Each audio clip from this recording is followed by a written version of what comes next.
Qoyil, yaxshigina uxlabman. Hammaga salom do'stlar, mening ismim Mambet va yangi videoga xush kelibsizlar. Bilasizlarmi, men o'rmonchiman va bu o'rmonchi hayotining ikkinchi qismi. Like bosinglar, let's go. Tak, hozir chiqyapman. Salom Richard. Salom, menga bir yordaming kerak. Juda ham katta problema chiqdi. Nima problema? Xullas, bilasanmi, men narsa sotaman. Shuning uchun uyim to'lib ketdi meva sabzavotlarga. Bir nima qilmasak bo'lmaydi. Nima qilmoqchisan? Bir uyni sotib olmoqchiman, lekin uni ko'rish kerak-da, xullas. Xo'p, davay qani. Hozir kel, mana shu yerda narsalarim sotiladi, lekin uyim to'lib qoldi. U yerni endi sklad sifatida ishlatyapman. Tushunarli. Demak, sen boshqa joyga ko'chib o'tishing kerak yashash uchun, shundaymi? Ha, shunday. Bir uyni ko'rib qo'ydim. Yur, sen ham bir baho berchi. Ketdik. Xo'sh, qani kelchi. Qani qayerda ekan? Hozir mer yoniga bir kirib o'taylikchi, shuni so'rash kerak-da. Janob mer, men aytgan uy nima bo'ldi? Sen aytgan uy hammasi tayyor. Nima uy o'zi? Men tushunmayapman. Katta uyni sotib olyapti. Katta uyni? Ha. Yangi kelgan o'yinchi bor-ku. Qaysi? Yer qazuvchi, yer ko'rsataman. Xo'p, mayli. Xullas, mana qaysi? Oppa, mana axir bu tashlandiq uy-ku. Ha, shuni remont qilish kerak, menga yordam berasan. Tushunarli. Demak, sen bu uyni arzonga sotib olmoqchimisan? Ha, shuda. Qoyil, qancha bo'lar ekan? 6000. 6000? Ha. Yomon, juda ham qimmat. Ha, remontini ham qimmatga tushar. Yo'q, men senga bepulga qilib beraman. Katta rahmat do'stim. Arzimaydi, davay, bo'la qol. Pulni berdi egasiga sotib ol, ketdi. Endi esa men hozirning o'zida o'ylashimcha remontni boshlashim mumkin. Eng yoqtirgan ishim remont qilish. Tak, birinchi navbatda albatta mana bu qoqib tashlangan doskalarni olib tashlashimiz kerak. Eshikni o'rniga yangisini qo'ysammikin yoki shu ham bo'larmikin?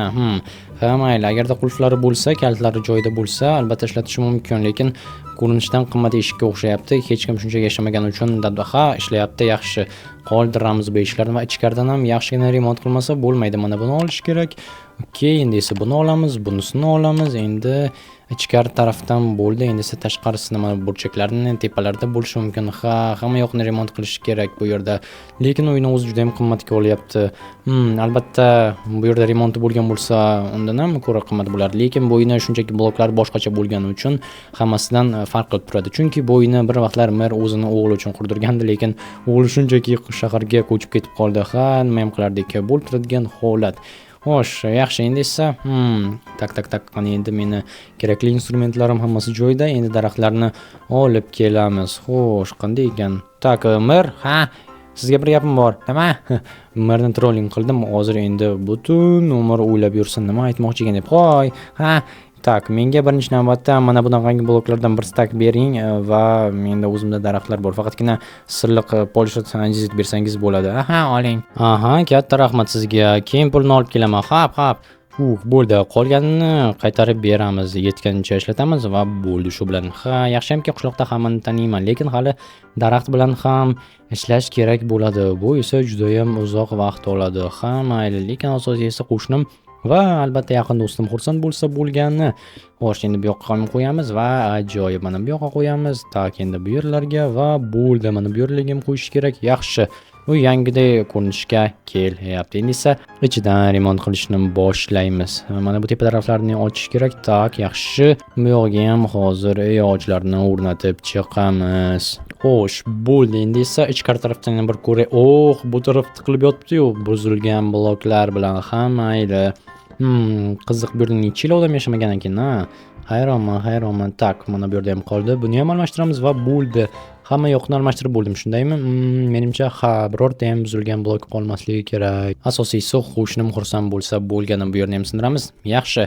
Endi aniq ichkaridan ham tashqaridan ham hech qanday buzilgan bloklar qolmadi. Bularni endi chiroyli toza daraxtlarga almashtirib chiqsam bo'ladi va hozir shu bilan shug'ullanamiz.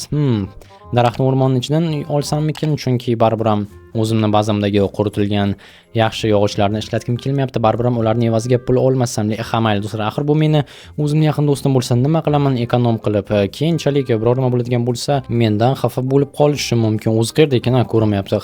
Dokumentlar bilan shug'ullanayotgandir. Yaxshiyamki merni o'zidan sotib olyapti. Aks holda meni ahmoq qilishgandek, uni ham ahmoq qilib uyini tortib olishlari mumkin edi. Mana shu eng zo'r daraxti, yaxshilab quritilgan, hammasi mustahkam katta daraxtni mana shunday maydalab qo'yganman va shuni hozir do'stimga beraman. Mana shu uydan men eng zo'r yog'ochlarni ishlatib remontini qilaman. Tak, bularni hammasini olamiz. Menimcha ikkitasini olsam yetadi. Qolgani esa hozircha turib qolsa, agar yetmaydigan bo'lsa, keyinchalik yana olib borish mumkin bo'ladi. Ha, 40 ta chiqsa qoyil ortib ham qolishi kerak.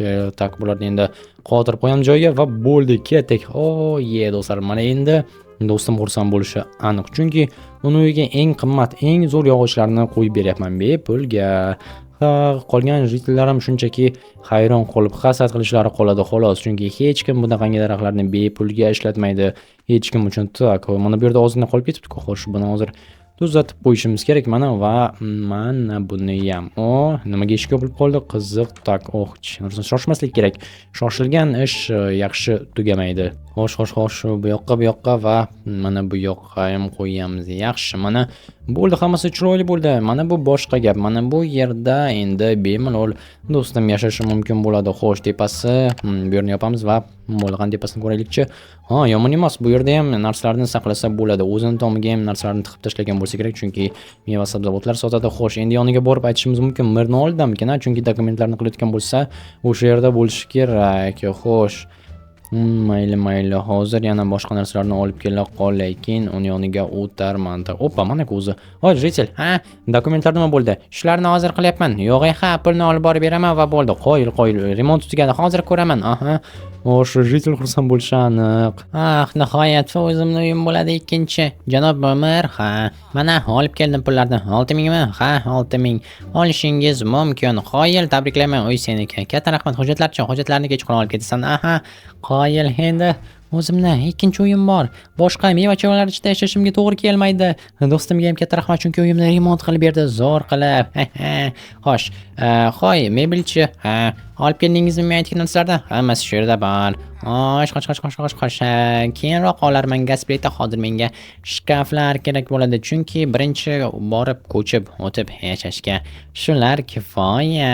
Xo'sh, qana olamiz va bo'ldi. Mana buni bu yoqqa Xo'sh, desa tepadan olish kerak. Mana buni olaman, buni ham olaman va mana bularni ham olaman. Yaxshi. Endi o'zim xohlagan rangdagi yashil chiroyli divan bo'ladi. Stolchi, stolni olaman. Xo'sh, jigar rangini olganim ma'qul. Mana bu pastidagisini. Men chida olmayman, shunchalik chiroyli o'yin bo'ladiki, hamma hayron qoladi. Omading keldi, puling ko'p. Katta rahmat, chunki men juda ham ko'p meva va sabzavotlar sotish biznesi bilan shug'ullanganman. Bo'ldi, chiqib oldim. Endi ketaveraymi? Hammasini pul to'langan. Yaxshi. Endi bularni o'rnatish kerak. Boshqa mana bu ahmoqona omborxonaga aylangan uyda yashashimga to'g'ri kelmaydi. Maza qilib o'zimni yangi uyimga yashayman. U yerdagi bloklar ham boshqacha, ham katta uy, ham hammasidan ajralib turadi. Qoyil. Tepasida ham narsa saqlashim mumkin bo'ladi. Qanchalik chiroyli, zo'r qilib remont qilibdi o'zi ham. Xo'sh, mayli, hozir bu yerda ham narsalar saqlash mumkin. Gap bo'lishi mumkin emas. Bu yerga buni qo'yaman. Divan, o'tirish mumkin va stol. Yoniga esa shkaflarni mana bu yerda qolsin. Keyinchalik o'rnatib olaman. Gaz plitalarni qoyil. Endi o'zimning uyimga qaytib, yana o'zimni kerak bo'ladigan bir narsalarni olib kelishim mumkin bo'ladi. Xo'sh, masalan, qiziq, agarda men oq daraxtlarni ham sotishni boshlasam, kimdir olarmikin? O'ylab ko'rish kerak bu haqida. Masalan, oq uylarni qursak bo'lar edi, lekin o'ylashimcha hech kim olmasa kerak, chunki axir biz qishloqdamiz, bu yerda hammasi jigar rang daraxtdan va sariq yog'ochdan. Lekin sizlar nima bo'laysizlar? Kommentariyada albatta bu haqida yozib qoldiringlar. Xo'sh, qani endi mana buni olaylikchi. Mana shu yerdagi bir nechta daraxtlarni ko'z ostimga olib qo'ygandim, sotish uchun chopaman deb. Mana shulardan foydalanish mumkin bo'ladi. O'ylashimcha hech kim menga qarshilik ko'rsatmasa ham kerak bu borada. Xo'sh, mana bularni ham hozir chopib olamiz va bo'ldi. Chunki do'stlar, meni tabriklashingiz mumkin. Haqiqiy o'rmonchini sertifikatini va ruxsatnomasini qo'lga kiritib, men istalgan daraxtlarni chopishim mumkin. Ularni qaytib ekmasdan, katta biznes qilishim mumkin, lekin menga odamlar kerak. Shuning uchun kelasi videolarda shu bilan shug'ullanaman. O'zimga yangi ishchilarni olaman va ko'ramiz qani ularning qo'lidan nima kelar ekan, kim nima qila oladi. Xo'sh, qani endi buni bu yerda qon nima tushunursin. Nahotki bu yerda o'q qilishyapti, chunki do'stlar, bizni o'rmonda o'q qilish mumkin emas. Bu yerda ko'p odamlar yuradi. Xo'sh, hozir ishlarim tugaday, birdaniga politsiyaga qo'ng'iroq qilaman. Endi esa daraxtlarni mana bu yerga qaytarib qo'yib chiqish kerak. Bularni olib tashlaymiz va mana bu yerga tosh qo'yaman. Mana shu tosh bo'yicha esa keyin daraxtlarni qo'yish mumkin bo'ladi. 1 2 1 2 1 2 1 2 va mana shunday bir donasi chapga ketib qoldi. Qaytarib qo'yamiz va do'stlar, mana bu boshqa gap. Mana buni bu yoqqa va bu yoqqa, yaxshi. Bu yoqqa va bu yoqqa. Ajoyib. Endi buni bularni ham olib tashlashimiz mumkin.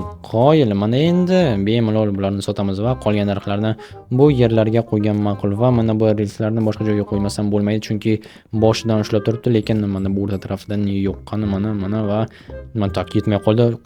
Mana qolib ketgan ekan. Okey, endi buni bu yoqqa qo'yamiz va bo'ldi. Endi esa qolganlarini mana bu yerga taxlab chiqsak, bu ajoyib. Mana bu yerda endi bemalol sotuv ishlarini qilish mumkin. Katta daraxtlar bor, qoyil.